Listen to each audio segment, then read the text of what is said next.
আসসালামু আলাইকুম এভরিওয়ান। সকালবেলা ঘুম থেকে উঠে গ্রামের এত সুন্দর প্রকৃতিটা দেখলাম, আর নাস্তা করলাম, চা খেলাম। তারপর এখন আমাদের বাড়িতে হাঁস যেগুলো পালে আমরা, তো ওগুলা থেকে হাঁস দুইটা ধরে এখন কেটে সুন্দর করে ধুয়ে নেওয়া হচ্ছে। তো আজকে যেহেতু মেহমান আসবে, তো মেহমানদেরকে হাঁস খাওয়ানো হবে। তো হাঁসগুলো সুন্দর করে ধুয়ে পরিষ্কার করে এখন যা যা মশলা লাগে এখানে দিয়ে দেওয়া হয়েছে।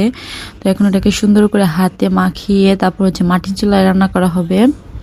তো মাখানো শেষ, এখন এটাকে চুলায় বসিয়ে দেওয়া হয়েছে। এখন এদিকে কচু কাটা হচ্ছে, এটা দিয়ে বড়া বানানো হবে। আর এদিকে আমাদের গাছের একটা পেঁপে পাখিতে খেয়ে ফেলছে, পেকে গেছিল। তো এরপর আমরা পেঁপেটাকে কেটে ফেলবো। আর এটা আমার আনারকুলি গাছ, এত ফুল আসছে আর ফলও আসছে কয়েকটা। তো যে পরিমাণে ফুল আসছে ওই পরিমাণে ফল নাই, তো আশা রাখতেছি হবে। আর এদিকে পেঁপে কাটা হয়ে গেছে, আর বাকি হাঁসগুলা পুকুরে ঘুরতেছে, এত সুন্দর লাগতেছে। এরপর আমাদের গাভীর থেকে দুধ নেওয়া হইলো, এখন এটা নিয়ে আমি ঘরে যাচ্ছি। এরপর এদিকে হাঁস রান্না করা ডান।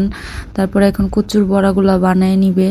এরপর রান্না হয়েছে ডিম, ডাল, এগুলো সব রান্না বাড়া শেষ। এখন আমাদের খাওয়ার পালা। তো এখানে সবকিছুই অনেক বেশি মজার ছিল। তো আজকের ভিডিওটা পর্যন্ত, আল্লাহ হাফেজ।